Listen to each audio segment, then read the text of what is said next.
और आप देख सकते हैं कि हमारे प्लेस होल्डर्स भी अब करेक्टली यहाँ पर व्हाइट में नजर आ रहे हैं।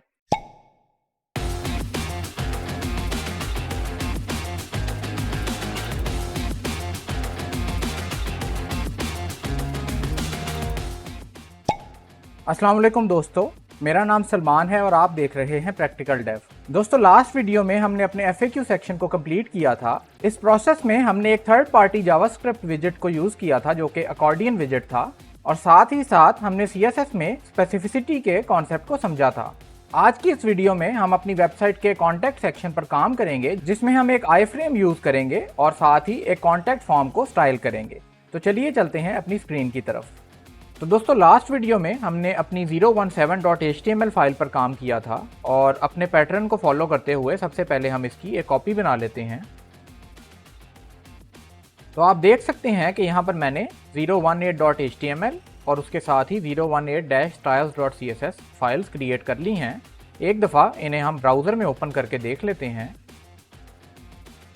तो आप देख सकते हैं कि ये फाइल उसी हालत में मौजूद है जिसमें हमने इसे लास्ट टाइम छोड़ा था। और अब हम अगर अपने रेफरेंस प्रोजेक्ट को देखें तो हम इस कॉन्टैक्ट के सेक्शन पर काम करेंगे।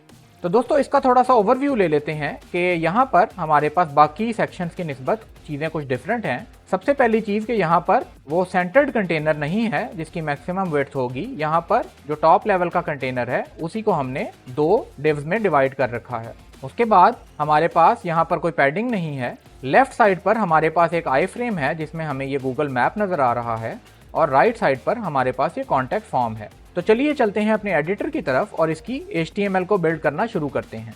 तो दोस्तों, जैसे कि हमने डिस्कस किया, टॉप लेवल पर हमारे पास यहाँ एक सेक्शन होगा। इसको हम स्टाइलिंग के लिए कुछ क्लासेस दे देते हैं। पहली क्लास जो हम इसे देंगे वो एक कॉन्टैक्ट की क्लास है जिसे हम इस कंटेनर की स्टाइलिंग के लिए यूज़ करेंगे। इसके बाद हम इसे इक्वल कॉल्स की अपनी क्लास देंगे जिसके ज़रिए हम यहाँ पर इक्वल कॉलम्स क्रिएट कर सकेंगे। उसके बाद इस सेक्शन के अंदर 2 डिवीजन्स हैं या 2 सब सेक्शंस हैं, तो वो हम यहाँ पर क्रिएट कर लेते हैं। इस पहले सेक्शन में हमारे पास एक आई फ्रेम आएगा जो कि एक गूगल मैप का आई फ्रेम होगा। तो हम ब्राउज़र में चलते हैं और एक मैप को इसके लिए सेलेक्ट कर लेते हैं। तो दोस्तों, आप देख सकते हैं कि यहाँ पर हम गूगल मैप्स की वेबसाइट पर मौजूद हैं जिसका लिंक है google.com/maps। यहाँ पर आप कोई भी एड्रेस सर्च कर सकते हैं, जैसे कि मैं न्यूयॉर्क सिटी को सिलेक्ट कर लेता हूँ।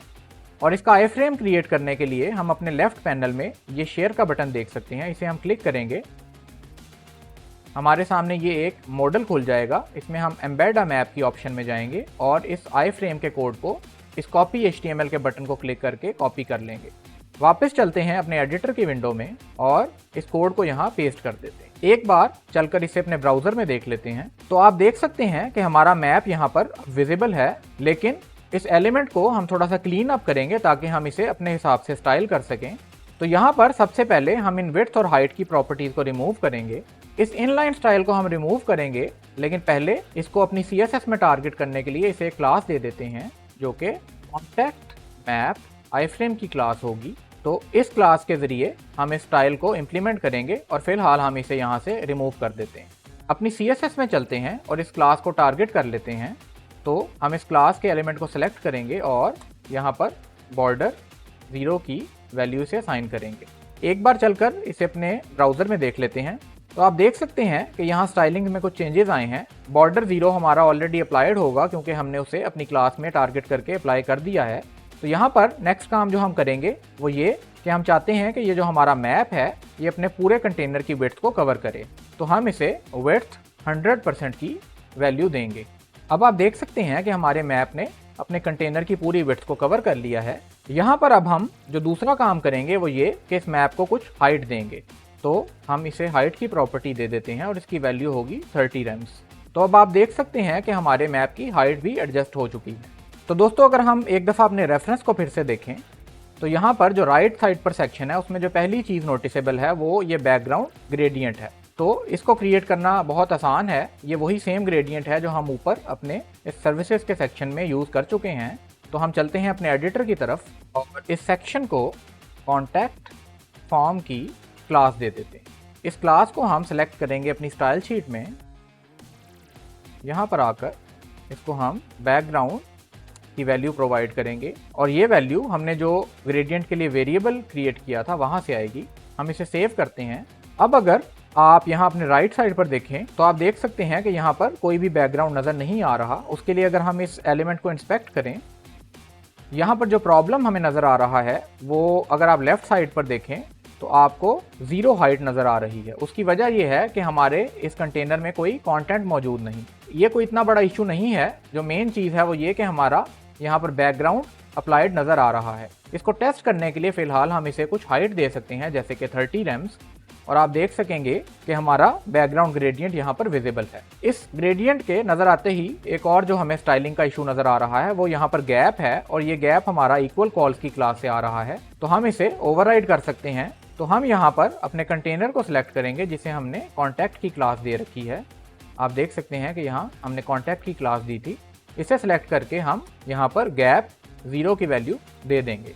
अगर मैं इसे थोड़ी सी हाइट दूँ तो अब हम देख सकते हैं कि हमारा गैप यहाँ से रिमूव हो चुका है। नेक्स्ट हम अपने फॉर्म के एलिमेंट्स पर काम शुरू करेंगे। तो सबसे पहले अपने रेफरेंस को एक दफ़ा देख लेते हैं। तो दोस्तों इस फॉर्म के एलिमेंट का थोड़ा सा ओवरव्यू ले लेते हैं कि यहाँ पर हमारे पास एक फॉर्म का मेन एलिमेंट होगा जो कि हमारे फॉर्म एलिमेंट्स के रैपर का काम करेगा। उसके बाद उसके अंदर हमारे पास एक डिवीजन होगी जिसमें हमारी पहली 2 इनपुट फील्ड्स आएंगी, फिर एक सेकंड डिवीजन होगी जिसमें हमारा टेक्स्ट एरिया आएगा, और उसके बाद हमारा ये बटन आएगा। तो चलिए इन एलिमेंट्स को अपनी HTML में क्रिएट कर लेते हैं। अगर हम अपनी HTML फाइल में आएँ तो जैसे कि हमने डिस्कस किया, यहाँ पर हमारे पास फॉर्म का एक एलिमेंट होगा।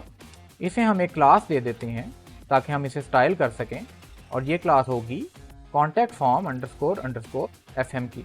और FM का मतलब यहाँ पर मैंने इस फॉर्म के एलिमेंट को लिया है क्योंकि हम ऑलरेडी फॉर्म का कीवर्ड अपने सेक्शन पर यूज़ कर चुके हैं। आप चाहें तो इसे किसी और तरीके से भी नेम कर सकते हैं, लेकिन मैं फ़िलहाल ये कन्वेंशन यूज़ करूँगा। इस फॉर्म के अंदर जैसे कि हमने डिस्कस किया था 2 डिवीजन्स होंगी और एक बटन होगा।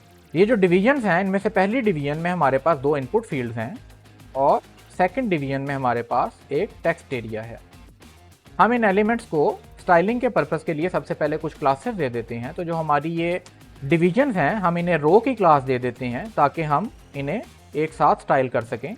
तो हमारे पास कॉन्टैक्ट फॉर्म FM रो की एक क्लास होगी जो कि हमारी दोनों रोज पर अप्लाई होगी। ये जो इनपुट फील्ड्स हैं इनके लिए हम एक क्लास बना लेते हैं कॉन्टैक्ट फॉर्म FM रो फील्ड की।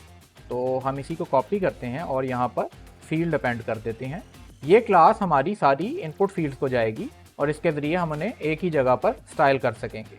इसी तरह यहाँ पर इसके बाद हम इनपुट के कुछ एट्रीब्यूट्स यहाँ पर डिफाइन कर देते हैं। तो हमारे पास नेम का एट्रीब्यूट होगा और ये जो हमारी पहली फील्ड है ये हमारे फुल नेम के लिए है। तो यहाँ पर हम इसे नेम दे देते हैं फुल नेम। इसे एक प्लेस होल्डर दे देते हैं फुल नेम का और इसे एक टाइप दे देते हैं। तो ये जो हमारी पहली इनपुट फील्ड है नेम के लिए ये टेक्स्ट टाइप की होगी। मैं इन एट्रीब्यूट्स को कॉपी कर लेता हूँ और अपनी दूसरी इनपुट फील्ड पर क्रिएट कर लेता हूँ। तो हमारी क्लास के बाद यहाँ पर नेम में हम ईमेल का नेम यूज़ करेंगे। प्लेस होल्डर हमारा अगेन ईमेल होगा। इसकी टाइप ईमेल होगी, ये भी एक इनपुट टाइप है जो कि ईमेल एड्रेसेस लेने के लिए काम आती है। और फाइनली हमारा ये जो टेक्स्ट एरिया है इसमें हम कुछ मैसेज यूज़र से लेंगे। तो इसका नेम होगा मैसेज और इसका प्लेस होल्डर योर मैसेज होगा। नेक्स्ट हम इस बटन को कुछ क्लासेस दे देते हैं। तो ये जो हमारा बटन है इसकी पहली क्लास होगी कॉन्टैक्ट फॉर्म FM बटन की, और सेकंड क्लास जो हम इसे देंगे वो हमारी प्राइमरी बटन की क्लास है जो कि हमने एक जेनेरिक क्लास बनाई थी हर किस्म के बटन को स्टाइल करने के लिए। यहाँ पर हम सेंड इट का टेक्स्ट लिख देते हैं जो कि इस बटन की कैप्शन होगी। इस पेज को थोड़ा सा फॉर्मेट करके सेव कर लेते हैं और एक दफ़ा इसे चलकर अपने ब्राउज़र में देख लेते हैं। तो दोस्तों आप देख सकते हैं कि यहाँ पर हमारे फॉर्म के एलिमेंट्स अब विजिबल हैं, ऑल्दो कि इनकी स्टाइलिंग पर काफ़ी काम होने वाला है। तो इसकी स्टाइलिंग पर काम शुरू करते हैं। सबसे पहला काम जो हम यहाँ पर करेंगे वो ये कि इस कंटेनर की हाइट का मसला हल कर लेते हैं। तो दोस्तों इस एलिमेंट की हाइट को फिक्स करने के लिए हमारे पास मल्टीपल तरीके हो सकते हैं, लेकिन हम जो तरीका फॉलो करेंगे वो फ्लेक्स बॉक्स से रिलेटेड है। और अगर आप अपने राइट साइड पर अपने एलिमेंट्स को इंस्पेक्ट करें और इसके पेरेंट सेक्शन को सिलेक्ट करें जो कि ये कंप्लीट सेक्शन है, तो आप देख सकते हैं कि इसके ऊपर हमने इक्वल कॉल्स की ये क्लास अप्लाई की थी जिसकी वजह से इसकी डिस्प्ले ऑलरेडी फ्लेक्स सेट है। दूसरी प्रॉपर्टी जो यहाँ पर हम देख सकते हैं वो अलाइन आइटम्स की प्रॉपर्टी है जिसकी वैल्यू हमने इक्वल कॉल्स पे सेंटर सेट कर रखी है। तो इस स्पेसिफिक केस में हम अपने इस अलाइन आइटम्स की वैल्यू को स्ट्रेच कर दें जो कि क्रॉस एक्सिस पर होती है, तो ये ऑटोमेटिकली स्ट्रेच होकर अपनी पूरी हाइट को कवर कर लेगा। अगर हम इसे डेमो करना चाहें तो अगर इस एलिमेंट को मैं यहाँ टॉप पर आकर अलाइन आइटम्स स्ट्रेच की वैल्यू दे दूं तो आप देख सकेंगे कि ये जो हमारा कंटेनर है इसने अपनी पूरी हाइट को एक्वायर कर लिया है। तो यही काम हम इस कंटेनर के साथ करेंगे और इसको कॉपी कर लेते हैं और वापस चलकर अपने एडिटर में ये जो कॉन्टैक्ट की क्लास है जिसे हमने गैप 0 दिया था, इसके ज़रिए ही हम इस प्रॉपर्टी को ओवरराइड करेंगे। तो बेसिकली इक्वल कॉलम से हमारे पास सेंटर की वैल्यू आ रही थी, लेकिन हमने अपने इस कंटेनर को सिलेक्ट किया और इसके ऊपर अलाइन आइटम्स की प्रॉपर्टी स्ट्रेच सेट कर दी। हम इस पेज को सेव करते हैं और आप देख सकते हैं कि यहाँ पर हमारी जो हाइट थी वो कम्प्लीटली एक्वायर्ड है। हमारा नेक्स्ट काम अपने फॉर्म की स्टाइलिंग है। तो सबसे पहले हम ये काम करेंगे कि अपने फॉर्म को फ्लेक्स बॉक्स में कन्वर्ट करेंगे ताकि हम इजीली इन एलिमेंट्स को लेआउट कर सकें। यहाँ पर हमारा जो फॉर्म का एलिमेंट है जिसको हमने ये क्लास दे रखी है, इसे हम टारगेट करेंगे और इसको डिस्प्ले फ्लेक्स कर देंगे। उसके बाद इसकी जो फ्लेक्स डायरेक्शन होगी उसे हम कॉलम सेट करेंगे, क्योंकि हम चाहते हैं कि हमारे elements top to bottom flow करें। तो आप देख सकते हैं कि अभी यहाँ पर कोई विजुअल डिफरेंस नहीं नजर आ रहा, लेकिन हमारे ये जो आइटम्स है ये अब कॉलम डायरेक्शन में जा रहे हैं। नेक्स्ट काम जो हम यहाँ पर करेंगे वो ये कि इन रोज के दरमियान हम थोड़ा सा गैप डालेंगे और वो हम गैप की प्रॉपर्टी के जरिए अचीव कर सकते हैं। तो यहाँ पर हम गैप की प्रॉपर्टी यूज करेंगे और इसे 1 rem का गैप देंगे। आप देख सकते हैं कि हमारी जो रोज थी वो अब स्पेस्ड आउट हैं और कुछ बेहतर नजर आ रही हैं। नेक्स्ट काम जो हम यहाँ पर करेंगे वो ये कि इन इनपुट फील्ड्स को इनकी पूरी विड्थ में स्प्रेड करेंगे। इस काम के भी मल्टीपल तरीके हो सकते हैं, लेकिन हम यहाँ पर अगेन फ्लेक्स बॉक्स को यूज करेंगे और अपनी जो ये रोज हैं इनको फ्लेक्स बॉक्स में कन्वर्ट कर लेंगे। तो यहाँ पर हम अपनी रोज को टारगेट करेंगे और इनका डिस्प्ले फ्लेक्स सेट करेंगे। नेक्स्ट हम अपनी फील्ड्स को टारगेट करेंगे जो रो के अंदर हैं और इनको हम फ्लेक्स ग्रो 1 के जरिए इनकी पूरी विड्थ पर स्प्रेड कर देंगे। तो बेसिकली जो एक्स्ट्रा स्पेस हमारे पास आ रही थी वो हमने फ्लेक्स ग्रो के जरिए अपनी फील्ड्स पे डिवाइड कर दी है। यहाँ पर अब हम देख सकते हैं कि हमारी जो दोनों फील्ड्स थी वो बिल्कुल एक साथ जुड़ गई हैं। तो यहाँ पर हम कुछ गैप दे देते हैं जो कि अगेन 1 rem होगा। तो हम यहाँ पर अपनी जो रो है, क्योंकि गैप हम अपने कंटेनर पर देते हैं, यहाँ पर 1 rem का गैप देंगे। तो आप देख सकते हैं कि हमारी फील्ड्स के दरमियान में कुछ गैप आ गया है। नेक्स्ट काम जो हम यहाँ पर करेंगे वो ये कि अपनी ये जो फील्ड्स हैं इसको कुछ मार्जिन देंगे ताकि ये बिल्कुल एजेस से स्पेस आउट हो सकें। तो हमारा जो फॉर्म का एलिमेंट है उस पर हम मार्जिन सेट कर देते हैं और ये जो मार्जिन है ये मैं फिलहाल सिर्फ टॉप और बॉटम के लिए यूज़ करूँगा और लेफ्ट और राइट की स्पेसिंग के लिए हम एक और टेक्निक यूज़ करेंगे। तो मैं यहाँ पर 5 rem और 0 का मार्जिन दे देता हूँ और आप देख सकते हैं कि हमारी ये जो इनपुट फील्ड्स हैं ये अब टॉप और बॉटम से स्पेस्ड आउट हैं। लेफ्ट और राइट पर भी अगर आप चाहें तो आप मार्जिन यूज कर सकते हैं, लेकिन हम यहाँ पर एक रिस्पॉन्सिव बिहेवियर क्रिएट करना चाहते हैं जिसके जरिए अगर हमारी स्क्रीन का साइज छोटा हो तो हमारे मार्जिन भी उस हिसाब से एडजस्ट हो जाएं। तो हम करेंगे ये कि अपने इस फॉर्म की विड्थ को 80% पर सेट कर देंगे। तो हम यहाँ पर इसे विड्थ देंगे 80% की। तो आप देख सकते हैं कि हमारे इस फॉर्म की जो अब विड्थ है वो अपने कंटेनर की 80% विड्थ के बराबर हो गई है। अब हमें इस फॉर्म को सेंटर करना है और उसके लिए भी अगेन मल्टीपल टेक्निक्स अवेलेबल हैं। हम फ्लेक्स बॉक्स का भी यूज़ कर सकते हैं, लेकिन अगर मैं इस एलिमेंट को इंस्पेक्ट करूं तो आप देख सकते हैं कि मेरे विड्थ को रिस्ट्रिक्ट करने की वजह से राइट साइड पर हमारे पास कुछ मार्जिन क्रिएट हो गए हैं और जैसे कि हम अपने कंटेनर के केस में कर रहे हैं, हम इन्हीं मार्जिन को यूटिलाइज करके हॉरिजॉन्टली अपने इस फॉर्म को ईजिली सेंटर कर सकते हैं। तो हम यहाँ पर अपने जो लेफ्ट और राइट के मार्जिन हैं उनको ऑटो सेट कर दें।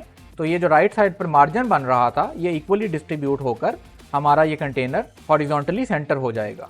आप देख सकते हैं कि हमारा फॉर्म अब सेंटर हो गया है।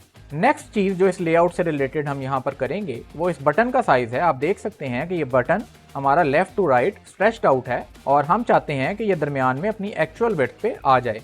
इसके left to right stretch out होने की वजह यह है कि यहाँ पर हम फ्लेक्स बॉक्स का यूज कर रहे हैं और उसकी डायरेक्शन कॉलम है। और जैसे कि मैंने बताया था कि आपकी जो क्रॉस एक्सेस है जो कि हमारे कॉलम के केस में लेफ्ट टू राइट बनती है, उसके ऊपर एलिमेंट्स को लेआउट करने के लिए हमारे पास अलाइन आइटम्स की प्रॉपर्टी होती है और अलाइन आइटम्स की डिफॉल्ट वैल्यू स्ट्रेच है, जिसकी वजह से ये button left to right stretch नजर आ रहा है। तो अगर हमने अपने फ्लेक्स कंटेनर में सिर्फ इस बटन को अलाइन सेंटर करना हो तो उसके लिए हम अपने फ्लेक्स बॉक्स वाली वीडियो में ये चीज़ देख चुके हैं कि हमारे पास अलाइन सेल्फ की एक प्रॉपर्टी होती है, वो यूज़ करके हम सिर्फ इस बटन को सेंटर अलाइन कर सकते हैं।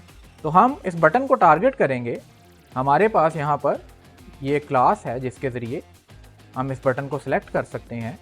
इसे सिलेक्ट करके हम इसे अलाइन सेल्फ की प्रॉपर्टी की वैल्यू सेंटर दे देंगे। तो अब आप देख सकते हैं कि हमारा बटन सेंटर अलाइन हो गया है। नेक्स्ट जो हमारा स्टेप है वो इन एक्चुअल इनपुट फील्ड्स की स्टाइलिंग का है। तो हम इन्हें स्टाइल कर लेते हैं और ये स्टाइल्स मेनली हमारे ये जो FM रो फील्ड की क्लास है इसके अंदर फॉल करेंगे। सबसे पहले हम इसे थोड़ी सी पैडिंग देंगे। तो आप देख सकते हैं कि हमारे पास यहाँ पर कुछ पैडिंग्स आ गई हैं, जिसकी वजह से हमारा जो टेक्स्ट है उसे हमारी इनपुट फील्ड में कुछ स्पेसिंग मिल जाएगी। नेक्स्ट हम इन इनपुट फील्ड्स को एक बैकग्राउंड कलर देंगे और बैकग्राउंड कलर के लिए हम यहाँ पर एक नई टेक्निक यूज करेंगे। तो दोस्तों हम देख चुके हैं कि बैकग्राउंड कलर या फॉर दैट मैटर CSS में जितनी भी कलर की प्रॉपर्टीज हैं उन्हें हम डिफरेंट तरीके से वैल्यू दे सकते हैं।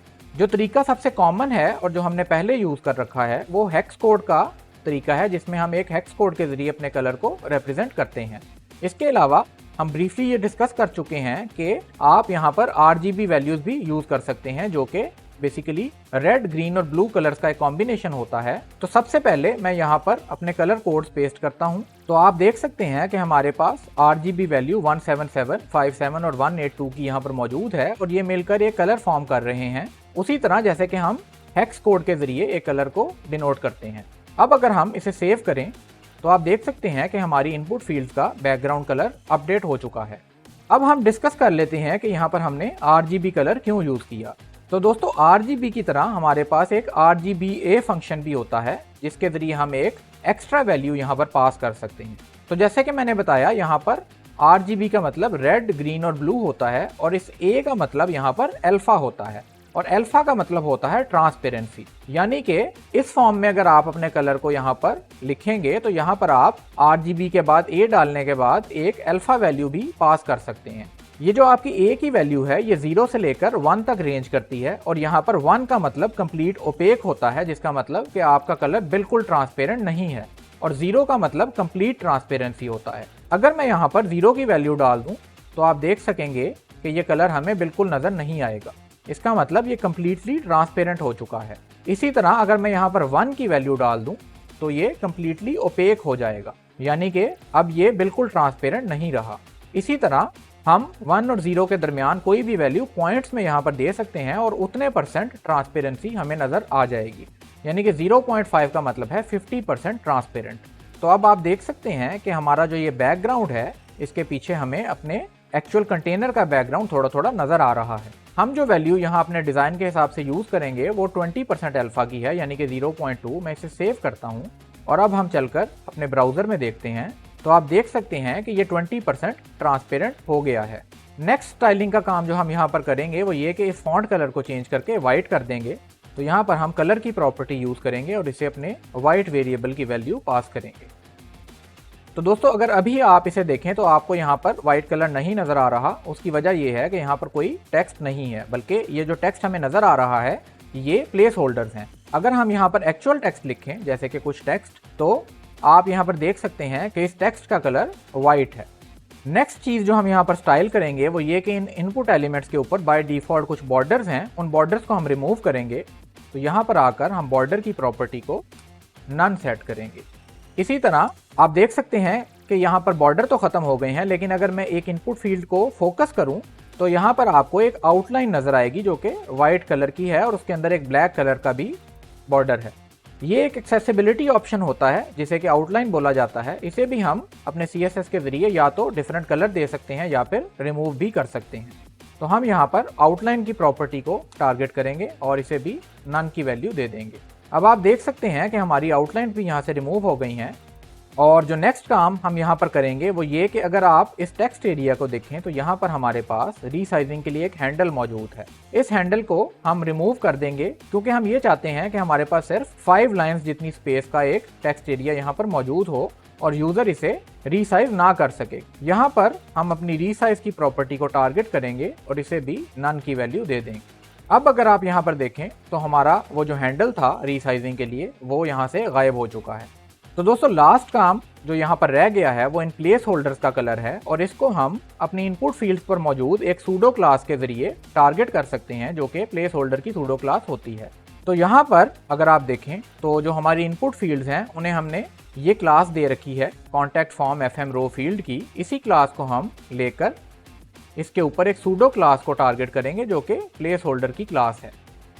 इस सूडो क्लास को हम अपनी कलर की प्रॉपर्टी असाइन कर सकते हैं और अगेन इसकी वैल्यू वाइट होगी। और आप देख सकते हैं कि हमारे प्लेस होल्डर्स भी अब करेक्टली यहाँ पर वाइट में नजर आ रहे हैं।